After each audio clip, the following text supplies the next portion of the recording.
Hello everyone, आपका हमारा YouTube channel में स्वागत है। जैसा कि आपने लास्ट लेक्चर देखा होगा हमारा, उस हमने सॉल्यूशन डाला था एनसीईआरटी क्वेश्चन 1.4 का। अब करने वाले हम एनसीईआरटी क्वेश्चन 1.5। तो चलो फिर इसका सॉल्यूशन करते हैं।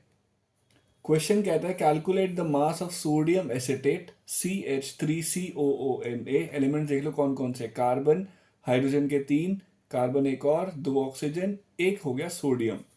required to make 500 ml of 0.375 molar aqueous solution.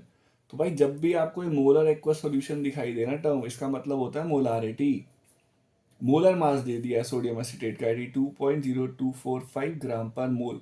तो यार मैंने आपको फर्स्ट लेक्चर में बताया था कि जब भी कुछ क्वेश्चन आएंगे न्यूमेरिकल बेस्ड, उसमें मोलर मास आपको दे दिया जाएगा अगर थोड़ा मुश्किल सा होगा कंपाउंड ना।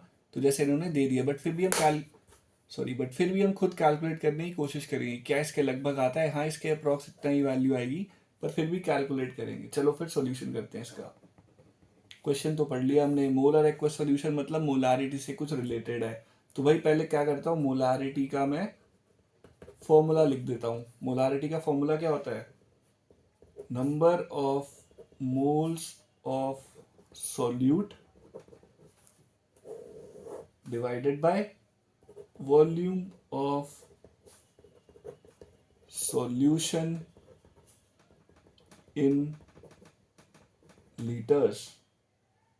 अब मोलारिटी आपको ऑलरेडी गिवन है, वॉल्यूम ऑफ सॉल्यूशन आपको ऑलरेडी गिवन है, बट वो लीटर्स में नहीं है। नंबर ऑफ मोल्स पहले निकाल लेते हैं सॉल्यूट का कितना होगा। और हाँ, सॉल्यूट होता क्या है, सॉल्यूट वो होता है जब आप कोई चीज़ पानी में डालते हैं या कोई सॉल्यूशन में डालना, या कह लो सॉल्यूशन बनाना होता है, तो पहले हमें सॉल्यूट चाहिए होता है जो कि डाला जाता है एक सॉल्वेंट के अंदर, फिर जाके बनता है सॉल्यूशन। तो सॉल्यूट प्लस सॉल्वेंट मिलके बनाता है solution.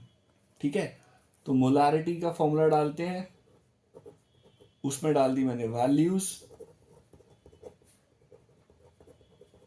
Number of moles of solute. अब सॉल्यूट मतलब सोडियम एसिटेट को डाला जा रहा है, तो वो हो गया सॉल्यूट किसके अंदर, इतने मोलर एक्वस सॉल्यूशन के अंदर। तो मतलब कुछ पानी लिया होगा, उसके अंदर डाल रहे होंगे। तो भाई सॉल्यूट हो गया हमारा सोडियम एसिटेट। वॉल्यूम कितनी थी सॉल्यूशन की, 500 ml था, बट हमें लीटर्स में चाहिए था। तो 500 डिवाइडेड बाय 1000, इसको ऐसा लिख दे, कोई दिक्कत तो नहीं।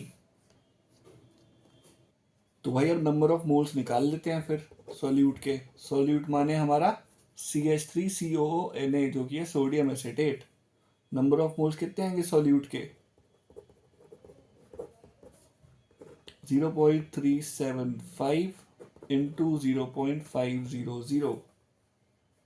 अब ये कुछ निकल के आएगा हमारा 0.1875। ठीक है, नंबर ऑफ मोल्स आ गए 0.1875। अब आपको एक फॉर्मूला और याद है, कैलकुलेट करना है मास सोडियम एसिटेट का। तो नंबर ऑफ मोल्स का फॉर्मूला क्या होता है, given mass by molar mass. Number of moles हमको पता है, गिवन मास हमें निकालना है। मोलर मास इन्होंने ऑलरेडी दे रखा है 82, बट फिर भी हम एक बार निकाल लेते हैं कि कितना आने वाला है ना।